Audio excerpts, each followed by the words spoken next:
रात के अंधेरे में वेदांश के केबिन में घुसा एक साया। आखिर कौन था? और जब सारी लाइटें जल उठी तो उसका राज कैसे खुल गया?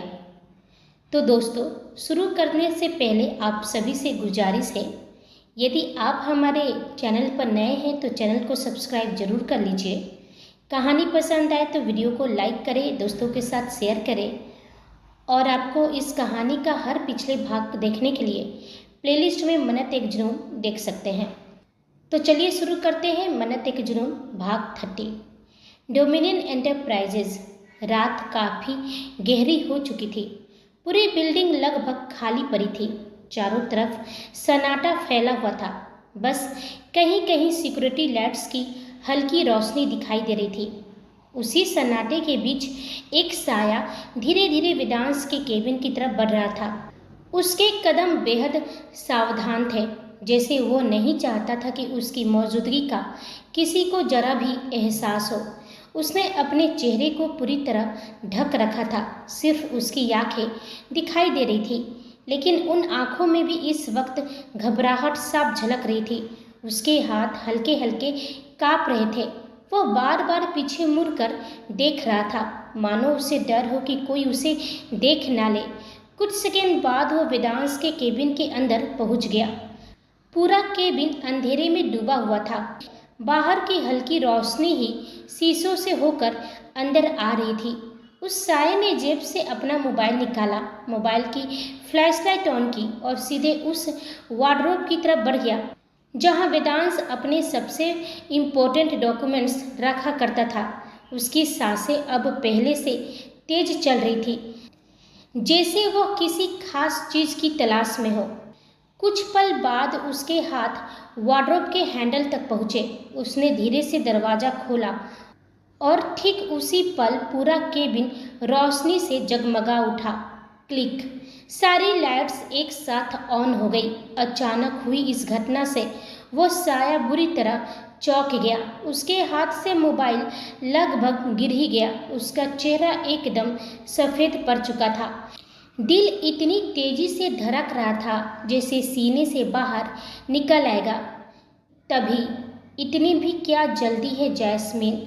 जैसे ही केबिन में वह आवाज़ गूंजी, जैस्मिन ने कसकर अपनी आंखें बंद कर ली। उसका पूरा शरीर कांप उठा। वह उस आवाज़ को बहुत अच्छी तरह पहचानती थी। उसकी आंखों के कोने में नमी उतर आई। धीरे धीरे उसने पलटकर देखा। सामने मयंक बैठा था। उसका चेहरा पूरी तरह भावहीन था, लेकिन उसकी आंखें बहुत ज़्यादा गहरी थी। इतनी गहरी कि उनमें छुपा दर्द साफ दिखाई दे रहा था। जैस्मिन का चेहरा एकदम सफ़ेद पड़ गया। इस वक्त उसे डर कम और दर्द ज़्यादा हो रहा था, क्योंकि वह जानती थी दुनिया में अगर किसी इंसान की नज़रों से वो खुद को गिरता हुआ नहीं देख सकती थी तो वह मयंक था। वही मयंक की आंखों के सामने कुछ दिन पहले का दृश्य घूम गया। Conference room. जब वेदांश ने अंगद राठौर के घोटाले की पूरी फाइल उनके सामने रखी थी, माहौल पहले ही भारी थी। तभी वेदांश ने एक और नाम लिया था। अंगद राठौर ने यह सब अकेले नहीं किया है। कमरे में सन्नाटा छा गया। फिर वेदांश ने फाइल बंद करते हुए कहा था, इस पूरे खेल में उसका साथ देने वालों में से एक नाम और है। उसकी आंखें सीधे मयंक पर टिकी थी। जैस्मिन। जैसे यह नाम सामने आया, मयंक की आंखें फैल गई थी। वह तुरंत अपनी कुर्सी से उठ खड़ा हुआ था। इम्पॉसिबल। उसकी आवाज़ में अविश्वास साफ था। वेद, तुम कुछ गलत समझ रहे हो। जैस्मिन ऐसा नहीं कर सकती हैं। मैं उन्हें जानता हूँ। वो कंपनी के साथ गद्दारी नहीं कर सकती। वेदांश की आंखें शांत थी, लेकिन आवाज़ बेहद ठंडी। तुम मुझसे यह सवाल कर रहे हो क्योंकि तुम जैस्मिन से मोहब्बत करते हो? यह सुनते ही मयंक की नज़रें झुक गई। कॉन्फ्रेंस रूम में कुछ पल के लिए सन्नाटा छा गया। फिर वेदांश ने टेबल पर अपनी उंगलियां थपथपाते हुए कहा, ठीक है, मैं तुम्हें अपना लॉजिक समझाता हूँ। उसकी आंखें एक एक करके सभी पर घूमी।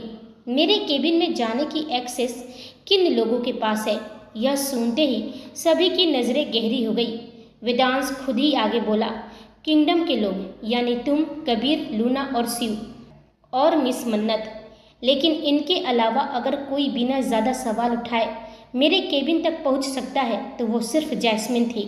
उसने गहरी सांस ली, क्योंकि उसका मेरे केबिन में आना जाना सामान्य माना जाता था, क्योंकि वो अक्सर मिस मन्नत से मिलने आती थी और मिस मन्नत ने ही उसे मेरी केबिन में आने की इजाज़त भी दी थी, और मैं भी उनकी वजह से उसे कभी रोका नहीं। और सबसे बड़ी बात, वेदांश की आंखें ठंडी हो गई। अंगद राठौर खुद जाकर मेरे केबिन से डॉक्यूमेंट्स नहीं निकाल सकता था। उसे किसी ऐसे इंसान की ज़रूरत थी जिस पर कोई शक न करे। अब कॉन्फ्रेंस रूम का माहौल और भी भारी हो चुका था। मयंक अब भी चुप था। तभी वेदांश ने दूसरा कारण बताया, और एक बात हम भूल नहीं सकते हैं, जैस्मिन पहले भी जासूसी कर चुकी हैं राव मलिक के लिए। पूरा कमरा फिर से शांत हो गया। हाँ, मैं जानता हूँ कि उस समय उनकी मजबूरी थी। मैं यह भी जानता हूँ कि वो दिल से बुरी नहीं है, लेकिन सच यही है कि एक समय वो मेरी जासूसी करने के लिए ही इस कंपनी में आई थी। वेदांश कुछ पल रुका, फिर गंभीर स्वर में बोला, इसलिए जब मैंने उनके चेहरे पर घबराहट देखी और बाकी सारे तथ्यों को जोड़ा तो मेरा शक की सुई उसी पर जाकर रुकी। अब सवाल यह नहीं है कि वह यह सब कर रही है या नहीं, सवाल यह है कि वह यह सब अब किसके लिए कर रही हैं। उसकी आंखें खतरनाक तरीके से सिकुड़ गई। मजबूरी में, या फिर किसी ऐसी वफादारी की वजह से जिसे वह आज तक छोड़ नहीं पाई। उसकी आंखें खतरनाक हो गई थी, और अब वही हमें उस इंसान तक पहुंचाएंगी जिसके लिए वह अंगद राठौर का साथ दे रही हैं। वहीं वर्तमान में मयंक की आंखें और गहरी हो गई। अगले ही पल उसने झटके से जैस्मिन की कलाई पकड़ ली। उसकी पकड़ इतनी मजबूत थी कि जैस्मिन को दर्द महसूस हुआ, लेकिन उसने विरोध नहीं किया, क्योंकि इस वक्त उसकी नज़रें सिर्फ मयंक की आंखों में थी, और उन आंखों में पहली बार उसके लिए गुस्सा दिखाई दे रहा था, नफरत दिखाई दे रही थी। मयंक ने दांत भींचते हुए कहा, जब वेद ने आपका नाम लिया था तब मुझे यकीन नहीं हुआ। उसकी आवाज़ भर आ गई। मैंने उससे बहस की, मैंने उसका यकीन नहीं किया, मैंने हर बार आपका पक्ष लिया। उसकी पकड़ और मजबूत हो गई। लेकिन आज अपनी आंखों से देखने के बाद मैं क्या करूं जैस्मिन, बताइए मैं क्या करूं। जैस्मिन की आंखों से आंसू बह निकले। मयंक की आवाज़ अब दर्द में बदल चुकी थी। किसके लिए, किसके लिए किया यह सब? उस अंगद राठौर के लिए? बोलिए, आखिर क्यों? जैस्मिन अब खुद को रोक नहीं पाई। उसकी आंखों से लगातार आंसू बह रहे थे। उसने कांपते हुए सिर हिलाया। नहीं, ऐसा मत कहिए प्लीज़। उसकी आवाज़ टूट रही थी। मैंने कुछ भी जानबूझकर नहीं किया, मैं मजबूर थी सर। यह सुनते ही मयंक हंस पड़ा, लेकिन वह हंसी दर्द से भरी हुई थी। मजबूर, यह शब्द सुन सुनकर थक गया हूँ मैं। हर गुनाह के पीछे लोगों के पास यही बहाना होता है। जैस्मिन ने रोते हुए सिर झुका लिया। वहीं मयंक की नज़रें उस पर गहरी हो गई थी। वहीं दूसरी ओर फार्म हाउस। मन्नत की सांस जैसे अटक गई। वह बिना पलक झपकाए वेदांश को देखने लगी। वहीं वेदांश के चेहरे पर शरारती मुस्कान फैल गई। आप ऐसे क्यों देख रही हैं मुझे? सिर्फ एक किसी तो मांगा है मैंने। आज आपको हमारी ज़िंदगी की सबसे खूबसूरत पलों की झलक मिली है, तो उसे सेलिब्रेट करना तो बनता है ना जान। मन्नत का चेहरा तुरंत लाल हो गया। उसकी धड़कनें बेकाबू होने लगी। उसने नज़रें झुकाते हुए मुंह बनाया। आप मुझे ऐसे ब्लैकमेल नहीं कर सकते हैं। यादें वापस आने का मतलब यह नहीं कि मैं। वो आगे बोल ही नहीं पाई। उसकी अपनी आवाज़ लड़खड़ा गई।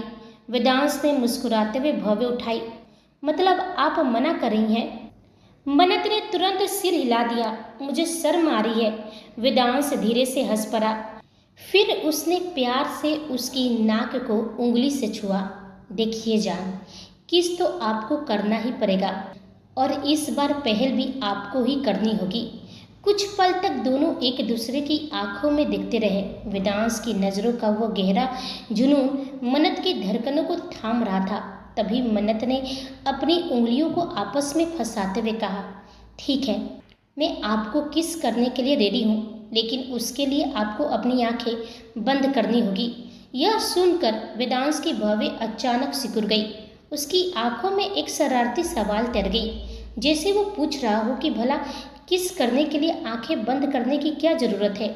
उसकी उलझन देख मन्नत ने तुरंत एक प्यारा सा मुंह बनाया और अड़ते हुए बोली, देखिए, अगर आपको मुझसे किस चाहिए ना, तो आपको अपनी आंखें बंद करनी ही होंगी, वरना मैं बिल्कुल भी नहीं करूंगी। अब आप खुद ही सोच लीजिए। वेदांश के होठों पर एक गहरी दिलकश मुस्कान आ गई। उसने हार मानते हुए कहा, चलिए, इस बार मैं आपकी यह बात भी मान लेता हूँ। ये कहकर उसने धीरे से अपनी आंखें बंद कर ली। वेदांश की आंखें बंद करते ही मन्नत के चेहरे पर एक बेहद खूबसूरत और जिद की स्माइल आ गई। वह वेदांश के चेहरे पर उस साफ सुकून और जुनून को देख सकती थी जो इस वक्त उस एक किस के लिए उसके चेहरे पर उभर रहा था। मन्नत ने हल्के से अपने होठ दबाए, एक गहरी सांस ली और फिर खुद भी अपनी आंखें बंद कर ली। वह धीरे धीरे अपनी बढ़ती हुई धड़कनों के साथ वेदांश के करीब झुकने लगी। वहीं आंखें बंद किए खड़ा वेदांश भी मन्नत की बढ़ती नज़दीकी को हर एक एहसास को महसूस कर रहा था। मन्नत की सांसों की खुशबू जैसे ही उसके करीब आई, उसकी धड़कनें भी तेज हो गई। मन्नत के होठ अब वेदांश के होठों के बिल्कुल करीब थे। दूरी ना के बराबर थी, लेकिन अगले ही पल मन्नत ने एक जबरदस्त पैंतरा खेला। वह होठों की बजाय झट से वेदांश के दाएं गाल पर अपने होठ दिखा दी और एक छोटा सा प्यारा सा किस करके तुरंत पीछे हट गई। वह अपनी आंखें खोलकर चहकते हुए बोली, हो गया। वेदांश ने झटके से अपनी आंखें खोली और अपनी गहरी सुलगती नज़रों से मन्नत को देखा। मन्नत शर्म के मारे अपनी नज़रें फेर कर दूसरी साइड मुड़ चुकी थी, ताकि वेदांश उसकी लाल पड़ती आंखों और गालों को ना देख सके। वह अपनी पीठ उसकी तरफ किए हुए ही लड़खड़ाती आवाज में बोली, हो गया, कर लिया किस। वेदांश ने पीछे से उसे देखते हुए अपनी आवाज को थोड़ा भारी किया और कहा, यह सरासर चीटिंग है जान। मन्नत ने तुरंत अपना मुंह फुलाया और पलटकर नकली गुस्से से कहा, इसमें चीटिंग क्या है भला? आपने मुझसे यह तो नहीं कहा था ना कि मुझे होठों पर ही किस करना है। आपने बस यही मांगा था कि मुझे एक किस चाहिए, तो मैंने आपके गाल पर किस कर दिया। बस अब आपके कोई बहाने नहीं चलेंगे, समझे? वरना मैं आपको पनिशमेंट दे दूंगी। मन्नत की इस मासूम धमकी पर वेदांश की एक हल्की सी हंसी छूट गई। उसने अपनी जेब में हाथ डालते हुए कहा, अच्छा, सोच लीजिए जान, और वैसे भी आप मुझे क्या पनिशमेंट देंगी? मन्नत ने अपनी उंगली हवा में नचाते हुए कहा, वो मैं बाद में सोचकर बताऊंगी। फिलहाल हमें राठौर मेंशन जाना चाहिए। माँ का ध्यान भी रखना है, उन्हें देखना भी तो है। चलिए ना अब। वेदांश ने इसके आगे मन्नत से कोई बहस नहीं की। उसके चेहरे पर एक बेहद सुकून भरी मुस्कान थी। उसके लिए तो यह छोटा सा पल भी किसी जीत से कम नहीं था। आखिर आज उसकी मन्नत की आंखों में पहली बार उनकी शादी की यादों की चमक दिखाई दी थी, और यही उसके लिए पूरी दुनिया में ज़्यादा कीमती था। कुछ देर बाद दोनों साथ में फार्म हाउस से निकल गए। वहीं केबिन में जैस्मिन का रोना देखकर मयंक का दिल बुरी तरह कसक उठा। एक पल के लिए उसकी पकड़ ढीली पड़ गई, लेकिन अगले ही पल उसने खुद को संभाल लिया और अपनी नज़रें फेर ली। इस वक्त अगर वह जैस्मिन की आंखों में देखता तो शायद वह अपना गुस्सा बरकरार नहीं रख पाता। उसने भारी आवाज़ में कहा, एक मौका है आपके पास जैस्मिन, सिर्फ एक। सच बोलिए, आखिर आपने ये सब क्यों किया? जैस्मिन कुछ पल तक लगातार रोती रही। उसके कंधे कांप रहे थे। फिर उसने खुद को संभालने की कोशिश की और कांपते हाथों से अपना मोबाइल निकाल लिया। उसकी आंखों में दर्द, शर्म और बेबसी साफ दिखाई दे रही थी। मैं ये सब कभी नहीं करना चाहती थी मयंक। मैं सपने में भी मिस्टर राठौर को धोखा नहीं दे सकती। इस कंपनी ने मुझे पहचान दी, सम्मान दिया, जीने की वजह दी। मैं इसके साथ गद्दारी कैसे कर सकती हूँ? उसकी आवाज़ टूट गई। उसने आंखें बंद कर ली और फिर धीरे से बोली, लेकिन कुछ मजबूरियाँ इंसान को वहाँ ले जाती है जहाँ वो खुद भी नहीं जाना चाहता।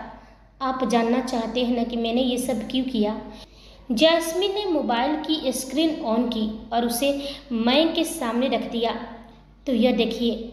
जैसे मयंक की नज़र स्क्रीन पर पड़ी, उसके चेहरे के सारे भाव जम गए, उसकी आंखें बुरी तरह सिकुड़ गई, जबड़े भींच गए, चेहरा एकदम ठंडा पड़ गया। एक वीडियो चल रही थी। वीडियो में जैस्मिन और राव साथ थे। एक ऐसी वीडियो जिसे देखकर कोई भी समझ सकता था कि यह जैस्मिन के अतीत का सबसे बड़ा जख्म था। जैस्मिन ने तुरंत अपनी नज़रें झुका ली। उसे खुद से घिन आ रही थी। उसे लग रहा था जैसे हर बार यह वीडियो देखकर उसकी आत्मा का एक हिस्सा मर जाता है। मयंक ने तुरंत नज़रें हटा ली। अब उसे बहुत कुछ समझ में आ चुका था। बहुत सारी बातें अचानक साफ हो गई थी। वहीं जैस्मिन ने रोते हुए कहा, आपके प्यार को हमेशा ठुकराने की वजह भी यही था। राव ने सिर्फ मेरी ज़िंदगी बर्बाद नहीं की थी, वह मेरे अंदर इतना डर छोड़ गया था कि मैं किसी के करीब आने से भी डरने लगी थी। उसकी आंखों से लगातार आंसू बह रहे थे। फिर एक दिन यह वीडियो मेरे पास भेजा गया। साथ में एक मैसेज था। मुझे कहा गया कि जो भी जानकारी मांगी जाए, जो भी डॉक्यूमेंट्स मांगे जाए, मुझे बिना सवाल किए पहुंचाने होंगे। अगर मैंने मना किया, उसकी आवाज़ भर आ गई, तो यह वीडियो पूरी दुनिया में वायरल कर दिया जाएगा। मयंक की मुठ्ठियाँ कस गई। वहीं जैस्मिन टूटती हुई आवाज़ में आगे बोली, मुझे कुछ समझ नहीं आ रहा था कि मैं क्या करूं। एक तरफ आप बार बार मुझे अपनाने की कोशिश कर रहे थे और दूसरी तरफ मेरा अतीत मेरा गला घोट रहा था। मैं हर दिन डर में जी रही थी। हर रात यही सोचती थी कि अगली सुबह शायद मेरी ज़िंदगी खत्म हो जाएगी। उसने आंसू पोंछे, लेकिन आंसू रुकने का नाम नहीं ले रहे थे। मैंने बहुत कोशिश की खुद को संभालने की, लेकिन मैं हार गई मयंक, मैं सच में हार गई। उसने सिर झुका लिया। मैं नहीं जानती वह इंसान कौन है। कई बार लगता है कि कहीं राव जिंदा तो नहीं। फिर खुद को समझाती थी कि वह मर चुका है। लेकिन जो भी है, वह मेरे हर डर के बारे में जानता था और मुझे कठपुतली की तरह इस्तेमाल कर रहा था। उसने मोबाइल की तरफ इशारा किया। मेरे पास इससे बड़ा सबूत नहीं है अपनी सफाई में। यही वजह थी, और शायद यही वजह थी कि मैं आपसे दूर भागती रही, क्योंकि मुझे लगता था कि जिस दिन आपको सच पता चला, उस दिन आपकी आंखों में मेरे लिए सिर्फ नफरत होगी। यह कहते कहते जैस्मिन की आवाज़ पूरी तरह टूट गई और केबिन में एक भारी खामोशी छा गई।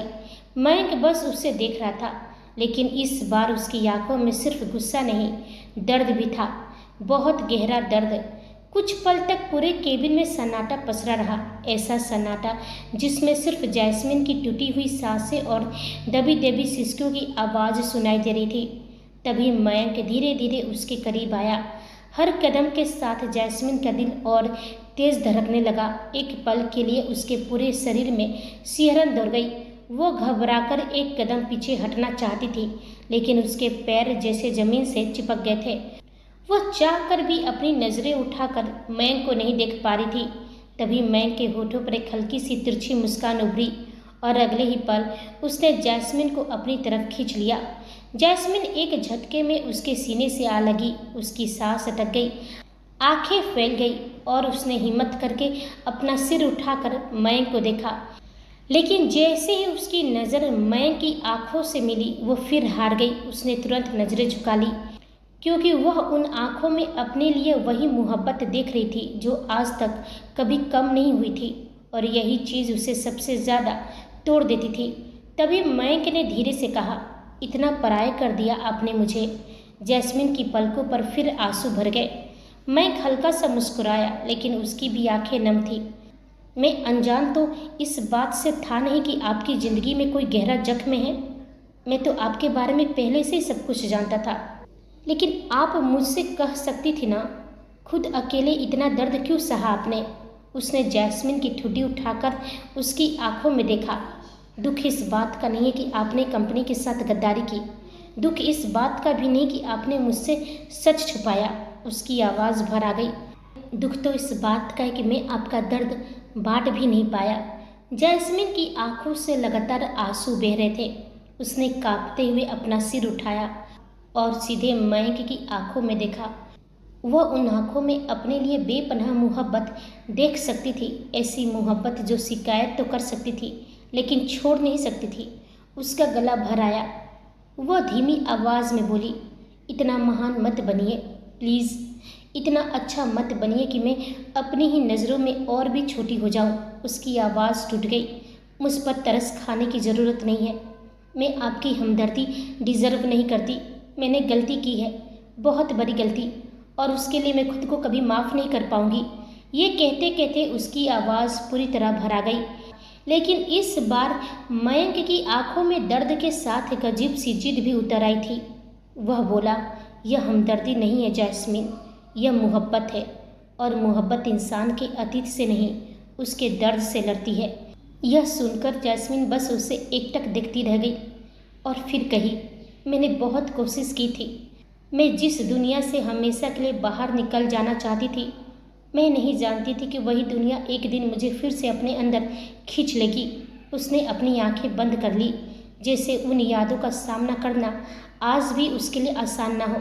सच कहूँ तो मैं डर गई थी, इतना डर गई थी कि समझ नहीं पा रही थी कि क्या सही है और क्या गलत।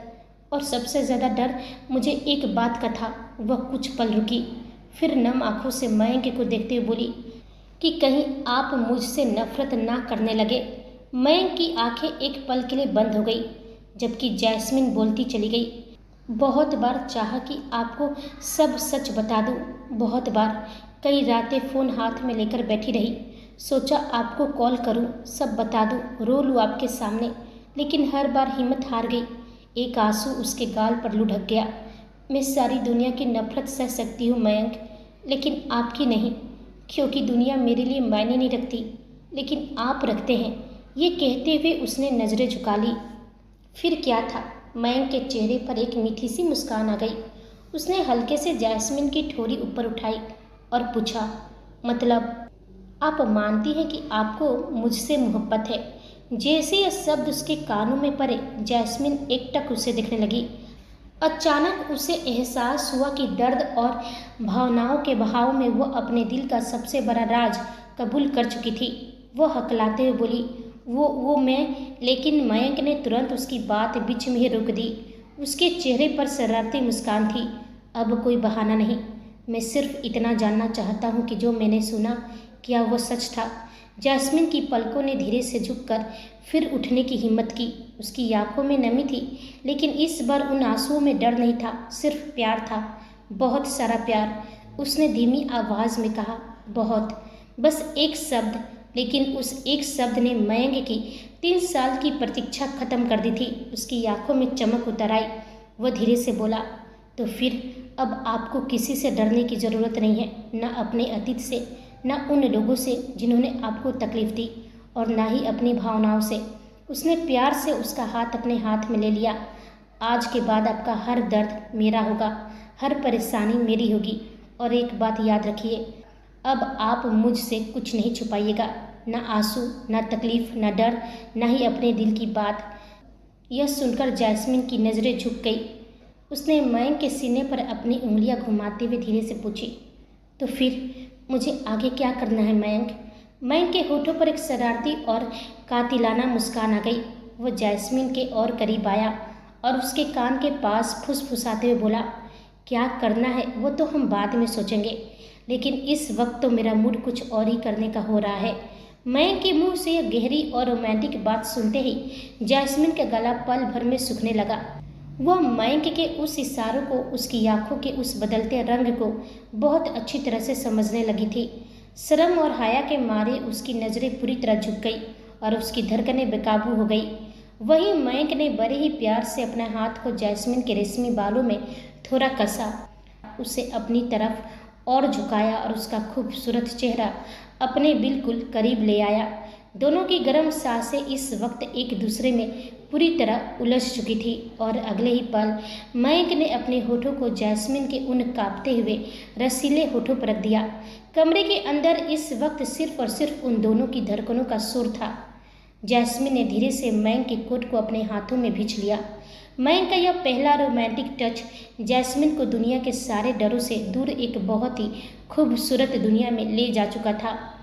वहीं दूसरी ओर जैसे वेदांश और मन्नत राठौर मेंशन पहुंचे, नूतन जी हॉल में बेचैनी से चहलकदमी कर रही थी। उनके चेहरे पर चिंता साफ दिखाई दे रही थी। बार बार उनकी नज़र मुख्य दरवाजे पर जा रही थी। तभी उनकी नज़र वेदांश पर पड़ी। वह लगभग भागती हुई उनके पास आई। वेद, अंगद अभी तक घर नहीं आए हैं। उनकी आवाज़ में घबराहट साफ झलक रही थी। मैं कब से उन्हें फ़ोन लगा रही हूँ, लेकिन उनका फ़ोन बंद आ रहा है। कुछ घंटे पहले ही तो बात हुई थी। उन्होंने कहा कि डोमिनियन एंटरप्राइजेस से निकल चुके हैं, फिर अब तक घर क्यों नहीं पहुँचे? मुझे बहुत घबराहट हो रही है वेद। वेद की नज़रें कुछ पल के लिए नूतन जी पर टिकी रही। उसके चेहरे पर कोई खास भाव नहीं आया, लेकिन अपनी मॉम को इस तरह परेशान देखकर उसके भीतर हल्की सी कसक जरूर उठी। हालांकि वो अच्छी तरह जानता था कि इस वक्त अंगद कहाँ है, लेकिन उसके चेहरे से कुछ भी पढ़ पाना असंभव था। उसने बेहद शांत स्वर में कहा, रिलैक्स मॉम, घबराने की कोई बात नहीं है। हो सकता है कि किसी ज़रूरी काम में फंस गए हों। आप जानती हैं ना, मिस्टर अंगद अक्सर काम की वजह से लेट हो जाते हैं। नूतन जी ने तुरंत सिर हिलाया, लेकिन आज पता नहीं क्यों मेरा मन बहुत घबरा रहा है। वेदांश ने अपनी आवाज़ और नरम कर ली। कुछ नहीं होगा मॉम, रिलैक्स। वह अक्सर लेट हो जाते हैं, लेट ही घर आएंगे, इसलिए आप बेवजह चिंता कर रहे हो। पहले आप शांत हो जाइए और चलिए डिनर कर लेते हैं। मुझे बहुत तेज भूख लगी है।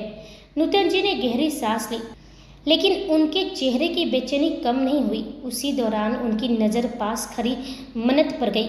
कुछ पल के लिए उनकी भव्य सिकुड़ी, लेकिन इस वक्त उनका पूरा ध्यान अंगद पर था, इसलिए उन्होंने कुछ नहीं कहा। धीरे धीरे सभी लोग डाइनिंग हॉल की तरफ बढ़ गए। ओम जी पहले से ही अपनी कुर्सी पर बैठे थे।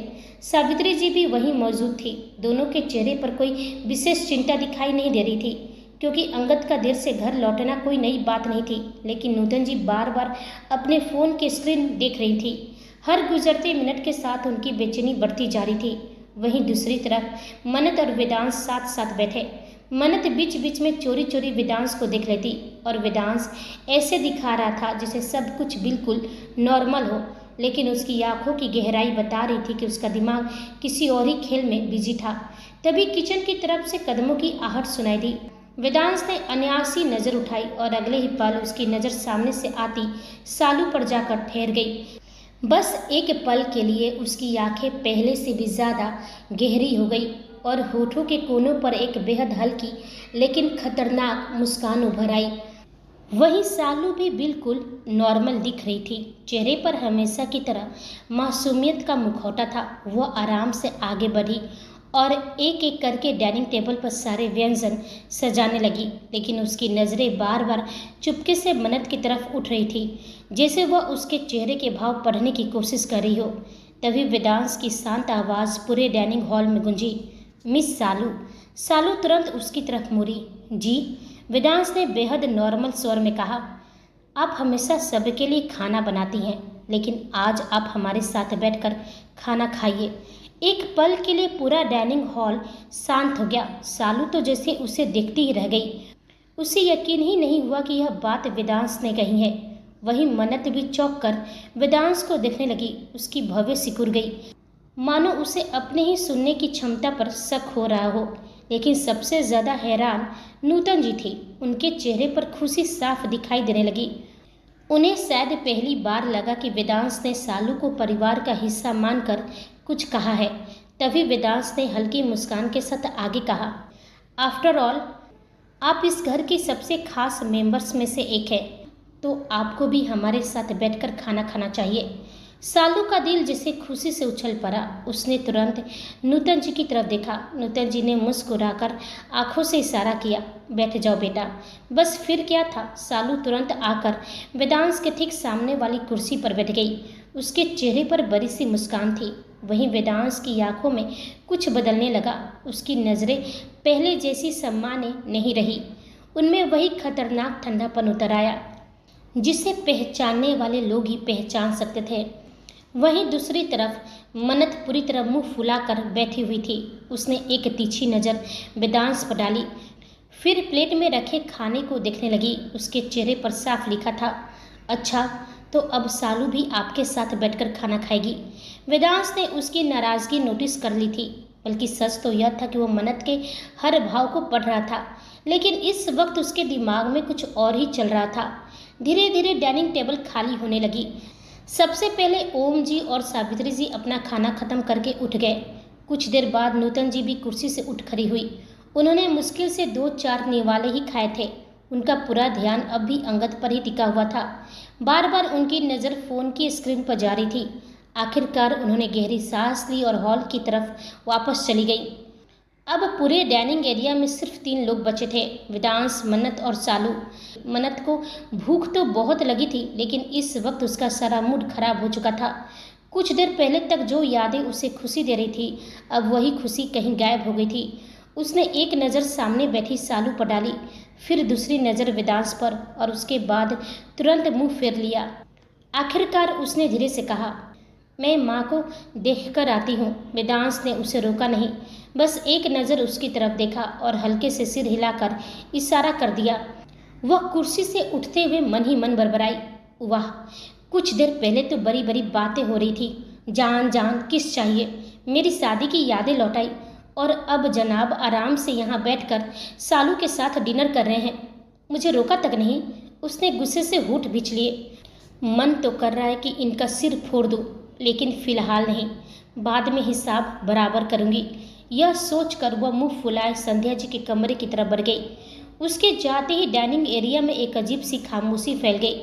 अब वहाँ सिर्फ 2 लोग बचे थे, वेदांश और सालू। कुछ सेकेंड तक दोनों में से कोई कुछ नहीं बोला।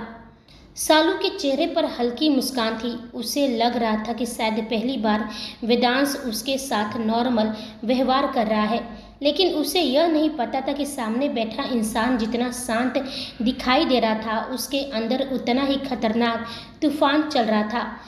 वहीं वेदांश बेहद आराम से अपनी कुर्सी पर बैठा था। उसकी उंगलियां टेबल पर धीमे धीमे थाप दे रही थी। चेहरे पर हल्की मुस्कान थी, लेकिन अगले ही पल सालू को माहौल में एक अजीब सी ठंडक महसूस हुई, जैसे अचानक कमरे का तापमान कुछ डिग्री नीचे गिर गया हो।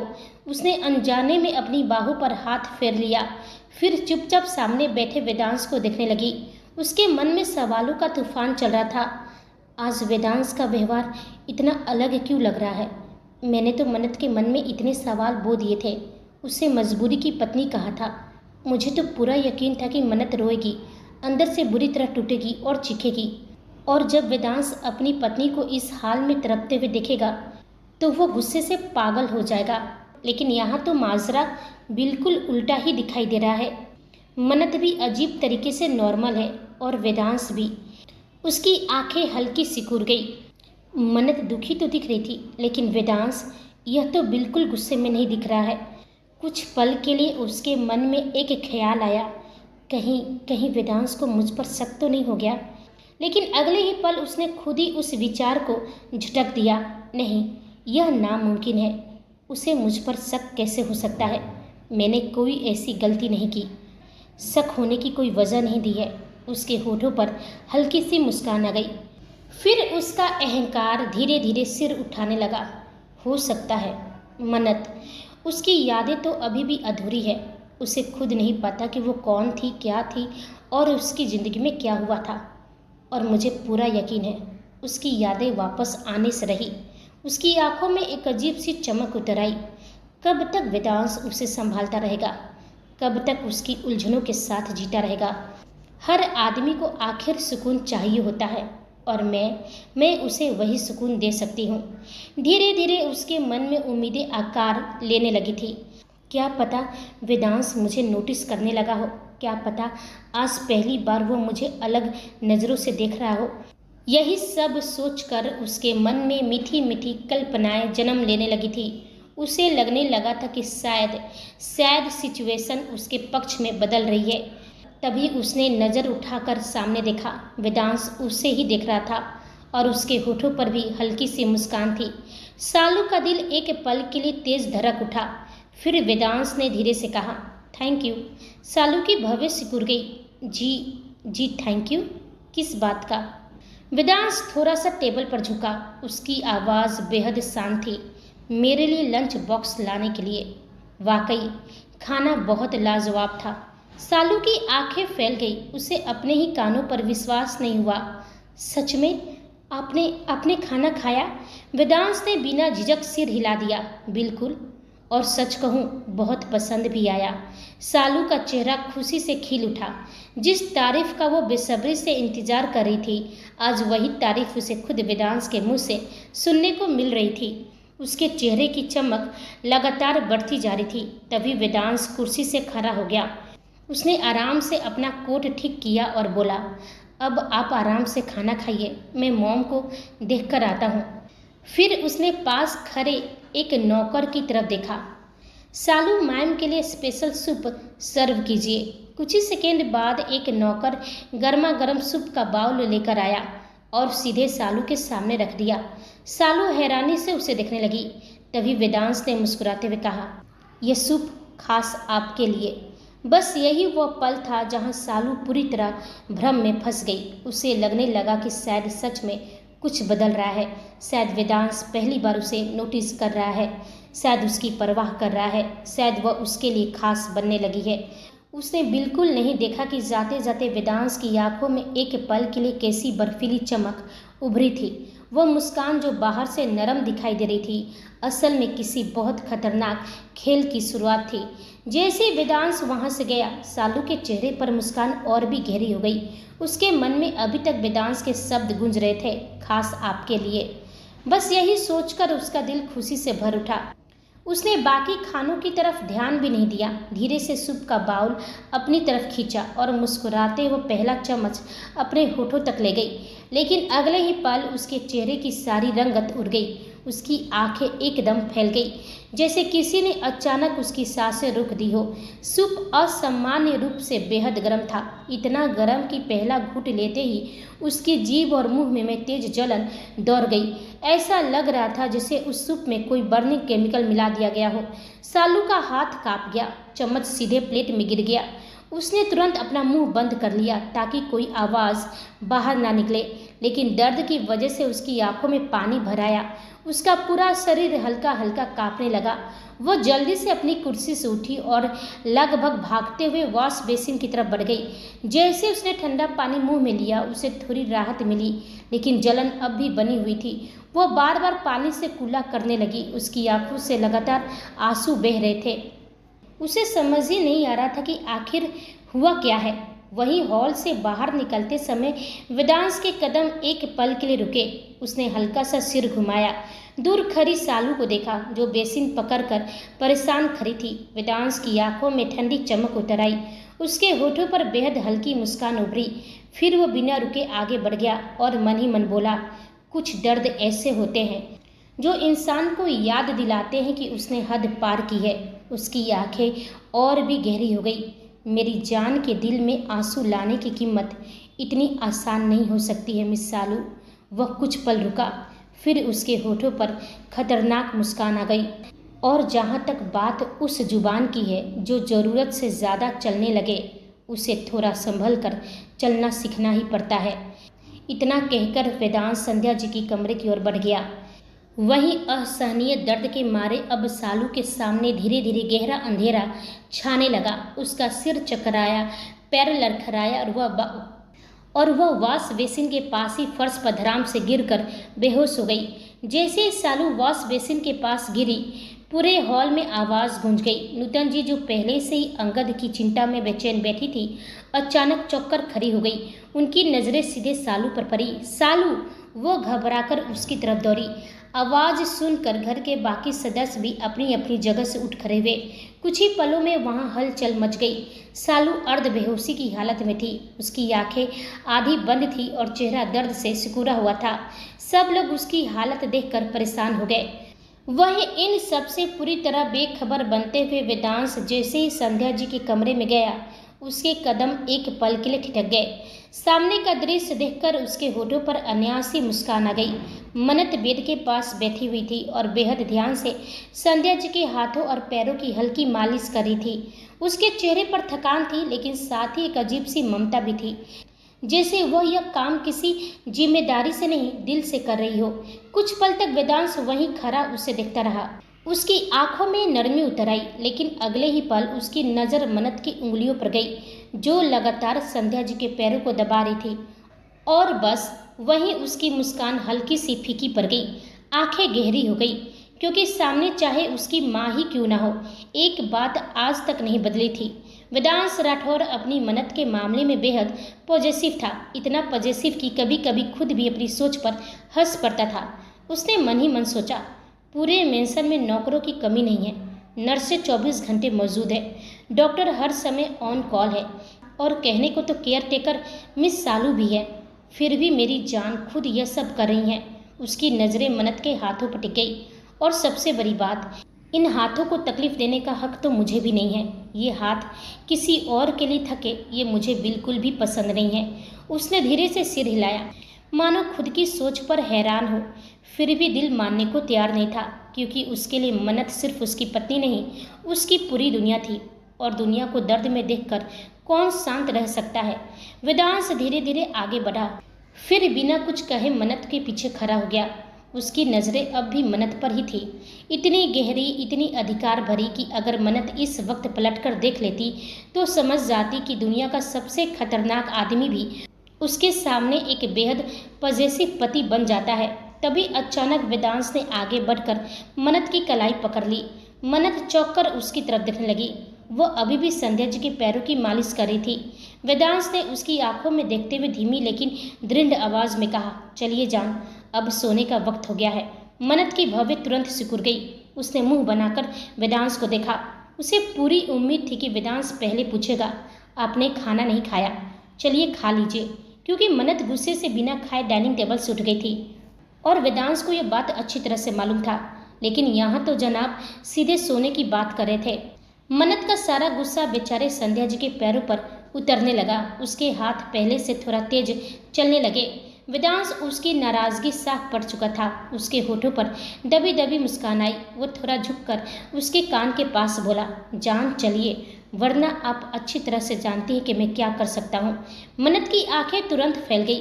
वह बिना एक सेकंड गवाए झटके से खड़ी हो गई। मैं जा रही हूँ, वह जल्दी से बोली। फिर वेदांश को घूरते हुए कमरे से बाहर निकल गई, क्योंकि वो अच्छी तरह जानती थी कि अगर वेदांश ने अपनी बात पूरी कर दी तो निश्चित रूप से कोई ऐसी धमकी देगा जिसके बाद उसकी एक नहीं चलने वाली थी। वही मन्नत के जाते ही कमरे में एक बार फिर शांति छा गई। वेदांश धीरे धीरे संध्या जी के पास जाकर बैठ गया। उसकी आंखों की शरारत गायब हो चुकी थी। अब वहाँ सिर्फ एक बेटे का दर्द था। उसने बेहद प्यार से अपनी माँ के माथे को चूमा और उनका हाथ अपने हाथों में लेकर धीमे स्वर में बोला, गुड नाइट मॉम, प्लीज़ जल्दी ठीक हो जाइए। उसकी आवाज़ भर आ गई। आपकी प्यारी बेटी, आपकी मन्नत, उन्हें धीरे धीरे सब याद आने लगा है और इस वक्त आपका होश में आना बहुत ज़रूरी है। उसकी आंखों में नमी उतर आई। मैं जानता हूँ आपने कभी मन्नत से नफरत नहीं की थी, गुस्सा थी, नाराज़ थी, लेकिन नफरत कभी नहीं की। उसने प्यार से उनकी हथेली सहलाई।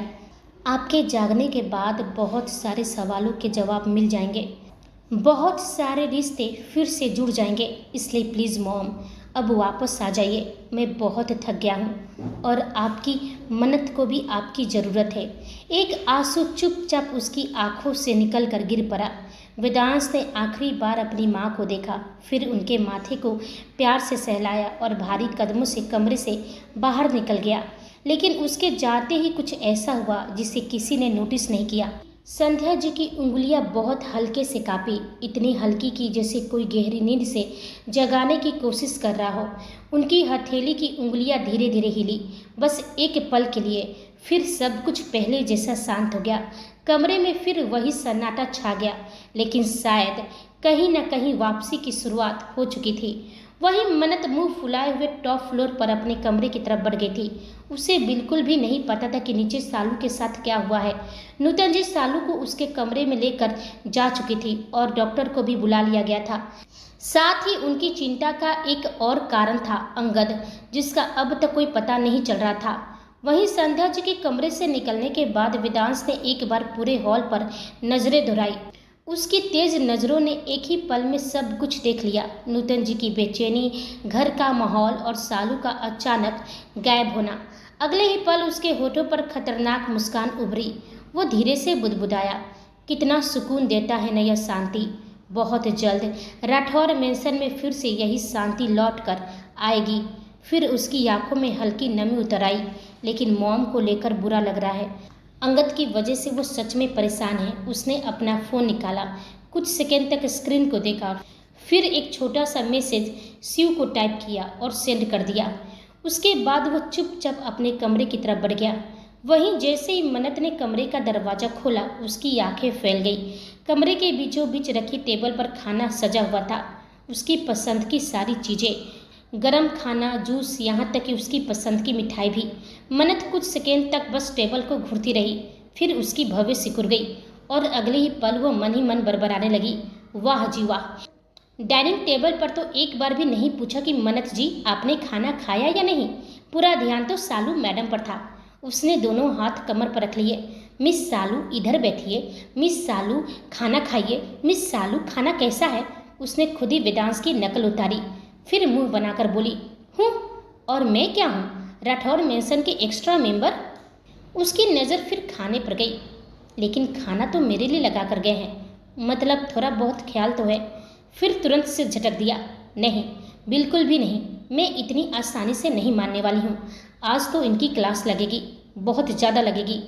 वो अभी खुद से लड़ ही रही थी कि अचानक उसे अपने पीछे किसी की मौजूदगी महसूस हुई। उसकी आंखें हल्की सी फैल गई, क्योंकि वो जानती थी कि ये कौन है, लेकिन इस बार उसने भी तय कर लिया था कि इतनी आसानी से पकड़ी नहीं जाएगी। पीछे खड़ा वेदांश जैसे अपना हाथ बढ़ाकर उसकी कमर पकड़ने वाला था, मन्नत बिजली की रफ्तार से 2 कदम दूर जाकर खड़ी हो गई। वेदांश का हाथ हवा में ही रह गया। कुछ सेकंड तक दोनों एक दूसरे को देखते रहे, फिर मन्नत ने दोनों हाथ सीने पर बांध लिए और शक भरी नज़रों से उसे देखने लगी। रुकिए, वहीं रुकिए। वेदांश की भवें उठ गई। क्या हुआ जान? मन्नत ने तुरंत उंगली दिखा दी। जान वान बाद में, पहले पूछताछ होगी और उसके बाद फैसला सुनाया जाएगा। वेदांश अब खुलकर मुस्कुरा रहा था। अच्छा तो मेरा कसूर क्या है? मन्नत ने हैरानी से उसे देखा। ओहो, कसूर क्या है? ऊपर से पूछ भी रहे हैं, आपको सच में नहीं पता? फिर उसने खुद ही जवाब दिया, बिल्कुल पता होगा, आप बहुत चालाक है, आपको सब पता है, बस बनने की कोशिश करते हैं। वेदांश अब हंसी रोकने की कोशिश कर रहा था। वही मन्नत पूरी तरह अपने मूड में आ चुकी थी। और आज तो आप तो बिल्कुल अलग ही लग रहे हैं, मुझे पहचान में नहीं आ रहे हैं, इसलिए दूरी बनाए रखिए। ये कहकर वो खुद ही थोड़ा और पीछे खिसक गई और वेदांश उसे देखकर मन ही मन सोचने लगा, दुनिया की सबसे खतरनाक मीटिंग संभाल सकता था वो, लेकिन अपनी नाराज, जलनखोर और चुलबुली बीबी को संभालना शायद उससे भी ज़्यादा मुश्किल काम था। फिर उसने आराम से दोनों हाथ अपने पॉकेट में डाले और धीरे धीरे मन्नत की तरफ बढ़ने लगा। उसे अपनी तरफ आते देख मन्नत तुरंत 2 कदम पीछे हट गई। देखिए, मैं पहले ही कह रही हूँ, मेरे पास आने की ज़रूरत नहीं है। उसने उंगली दिखाते हुए फिर कहा, मैं नाराज़ हूँ, बहुत ज़्यादा नाराज़ हूँ। लेकिन वेदांश के चेहरे पर जरा भी घबराहट नहीं थी, उल्टा उसकी मुस्कान और भी गहरी होती जा रही थी। यह देखकर मन्नत और भी झुंझुला गई। आपको जरा भी फर्क नहीं पड़ता ना मेरी नाराज़गी से? जाइए, जाकर अपनी सालू जी को पैम्पर कीजिए, उन्हें खाना खिलाइए, उनसे पूछिए खाना कैसा लगा, मुझसे क्या मतलब है आपको? वो अभी बोल ही रही थी कि अचानक वेदांश ने उसका हाथ पकड़कर एक झटके में उसे अपनी बाहों में खींच लिया। आह! मन्नत हल्का सा चौंक गई। अगले ही पल वो वेदांश की गोद में थी और वेदांश आराम से सोफे पर बैठ चुका था। मन्नत कुछ कह पाती उससे पहले उसने प्लेट से एक बाइट उठाई और उसके मुंह के सामने कर दी। फिर बेहद शांत स्वर में बोला, खाना खाइए, काफ़ी रात हो चुकी है और आप अच्छी तरह से जानती हैं कि लेट नाइट खाना खाना सेहत के लिए बिल्कुल भी ठीक नहीं है। उसकी नज़रें बेहद नरम हो गई। लेकिन मैं अपनी जान को रात भर भूखा सोने दूँ, ऐसा तो कतई मुमकिन नहीं है। मन्नत का गुस्सा कुछ पल के लिए डगमगा गया, लेकिन उसने तुरंत खुद को संभाला। अच्छा, अगर ऐसी बात थी तो जब मैं डाइनिंग टेबल से बिना खाए उठी थी तब आपने मुझे रोका क्यों नहीं? उसकी आवाज़ धीमी पड़ गई। उस वक्त तो आप तो सालू को पैम्पर करने में बिजी थे, मुझे बिल्कुल भी अच्छा नहीं लगा। वेदांश ने बस एक बार उसे देखा, फिर वही बाइट उसके सामने रखते हुए बोला, पहले खाना। मन्नत अविश्वास से उसे देखने लगी। उसे लग रहा था कि वह उसकी बात का जवाब देगा, लेकिन यहाँ तो जनाब का पूरा ध्यान उसे खाना खिलाने पर था। कुछ सेकेंड तक वह उसे देखती रही, फिर उसकी आंखों में हल्की नमी उतर आई। उसने धीरे से पूछा, आप हमेशा से ऐसे ही थे? इस बार वेदांश की नज़रें पूरी तरह उसके चेहरे पर टिक गई। मन्नत ने धीमी आवाज़ में कहा, मुझे सिर्फ हमारी शादी की कुछ यादें वापस आई है, उससे पहले का कुछ नहीं पता। मुझे नहीं पता आपका नेचर कैसा था, आप कैसे बात करते थे, कैसे मनाते थे, लेकिन इस वक्त आपको देखकर तो यही लगता है कि मेरी बातों से आपको कोई फ़र्क ही नहीं पड़ता है। मैं कुछ और कह रही हूँ और आप। वो अपनी बात पूरी भी नहीं कर पाई थी कि वेदांश ने तुरंत वह बाइट उसके मुंह में रख दी। मन्नत की आवाज़ वहीं रुक गई, उसकी आंखें फैल गई और वेदांश उसे देखते हुए बेहद शांति से कहा, अब चुपचाप चबाइए वरना खाना ठंडा हो जाएगा। मन्नत बस उसे घूरती रह गई। वहीं वेदांश के होठों पर हल्की सी मुस्कान थी। मन्नत ने मुंह में निवाला होने की वजह से आगे कुछ नहीं कहा, लेकिन उसके दिल का दर्द उसकी आंखों के रास्ते बह निकला। उसकी बड़ी बड़ी मासूम आंखों से एक गर्म आंसू लुढ़क कर उसके मखमली गाल पर जा गिरा। बस इतना ही काफ़ी था। वेदांश की नज़रें तुरंत गहरी हो गई। उसने धीमी सांस ली, फिर बेहद प्यार से उसका आंसू पोंछते हुए कहा, मेरा तो पता नहीं, लेकिन आप ऐसी बिल्कुल भी नहीं थी कि हर छोटी बात पर आंसू बहाने लगे। उसकी आवाज़ में डांट नहीं, सिर्फ प्यार थी। मन्नत अपने होठ भिजकर खुद को संभालने की कोशिश करी थी, लेकिन आज पता नहीं क्यों उसके आंसू रुक ही नहीं रहे थे। शायद इसलिए क्योंकि पिछले 3 सालों में उसने सिर्फ दर्द ही देखा था, अकेलापन देखा था, ताने सुने थे, खुद से लड़ना सीखा था। किसी के कंधे पर सिर रख कर रोना नहीं, किसी के सामने अपनी कमजोरी दिखाना नहीं। अमृता के अलावा उसके पास कभी कोई नहीं था। कोई ऐसा नहीं जो उसकी भूख याद रखे, जो उसके आंसू देखकर बेचैन हो जाए, जो रात के इस वक्त उसके लिए खाना लगाकर इंतजार करे। और शायद इसलिए उसका दिल इस प्यार को संभाल नहीं पा रहा था। वह टूटी हुई आवाज़ में बोली, मैं खा लूँगी और धीरे धीरे अपने आंसू को कंट्रोल करना भी सीख जाऊँगी। ये कहकर उसने प्लेट अपने पास खींच ली और चुपचाप खाने लगी। हालांकि उसकी नज़रें अब भी दूसरी तरफ थी। वहीं वेदांश भी खुद को संभाल रहा था। कुछ पल बाद उसने धीमे स्वर में पूछा, आपको मुझ पर भरोसा नहीं है? मन्नत ने उसकी तरफ देखा। वेदांश ने आगे बोला, आपको सच में लगता है कि मैं मिस सालू को पैम्पर कर रहा था? इतने दिनों में भी आप मुझे समझ नहीं पाई जान। मन्नत कुछ नहीं बोली। वेदांश ने उसके हाथ अपने हाथों में ले लिया। अगर मुझे आपकी परवाह नहीं होती तो क्या मैं इस वक्त यहाँ बैठा होता? क्या मैं कमरे में खाना लगाकर आपका इंतज़ार करता? क्या मैं आपको एक पल भी भूखा रहने देता? उसकी आंखें सीधे मन्नत की आंखों में थी। मेरी जान, मैं शायद बहुत सारी बातें नहीं कह पाता, लेकिन मेरी दुनिया आपके आसपास ही घूमती है। यह सुनते ही मन्नत की आंखें फिर भर आई। वो धीरे से बोली, तो फिर आप उस वक्त ऐसा क्यों कर रहे थे? आपको पता है उसने ऑफिस में मुझे क्या क्या कहा था, कितनी बुरी तरह बात करी थी मेरे साथ? उसकी आवाज़ कांपने लगी।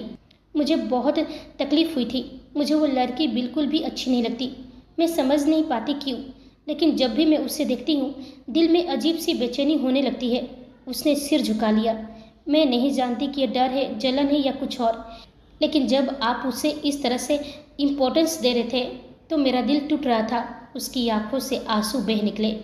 ऐसा लग रहा था जैसे मैं पहले भी ये सब देख चुकी हूँ, जैसे पहले भी किसी और को आपके करीब देखकर मैं ऐसे ही जलती रही हूँ, तड़पती रही हूँ, ऐसे ही गुस्से में आपको देखती रही हूँ और आपको कोई फ़र्क नहीं पड़ा था। ये कहते कहते उसकी आवाज़ पूरी तरह टूट गई।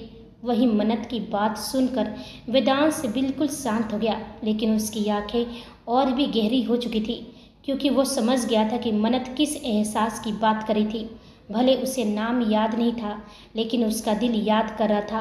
कियारा, वह दौर जब मन्नत उसे बेइंतहा प्यार करती थी, जब उसकी एक नज़र के लिए तड़पती थी, जब किसी और लड़की को उसके आसपास देखकर भीतर ही भीतर टूट जाती थी। और तब वेदांश अपनी नफरत, अपने अहंकार और अपने गलत फैसलों में इतना अंधा हो चुका था कि उसे मन्नत के आंसू दिखाई नहीं देते थे, ना उसका दर्द, ना उसकी तरफ, ना उसका प्यार। आज वक्त जैसे पूरा चक्कर काट कर वापस वहीं आ गया था। फ़र्क सिर्फ इतना था, उस समय कियारा थी और आज सालू। लेकिन मन्नत की आंखों में वही दर्द था, वही टूटन, वही डर कि कहीं उसका अपना प्यार उससे दूर न हो जाए। वेदांश ने आंखें बंद करके गहरी सांस ली और फिर बिना कुछ कहे उसने मन्नत को अपनी बाहों में खींच लिया, इतनी मजबूती से जैसे वह उसके अंदर के हर डर को तोड़ देना चाहता हो। और मन ही मन खुद से बोला, शायद यह मेरे पुराने गुनाहों की सज़ा है। जो दर्द मैंने कभी आपको दिया था, आज वही दर्द आपके आंसुओं में देखकर मेरा दिल जल रहा है जान। तो दोस्तों, जैसे जैसे मन्नत की यादें लौट रही है, वैसे वैसे अतीत के जख्म भी फिर से जागने लगे हैं। लेकिन क्या वेदांश अपने पुराने गुनाहों की भरपाई कर पाएगा? वहीं अंगद अब भी गायब है। सालू अचानक बेहोश हो चुकी है और संध्या जी की उंगलियों की हलचल किसी बड़े चमत्कार का संकेत दे रही है। आखिर आने वाले समय में कौन सा सच सबकी जिंदगी बदलने वाला है?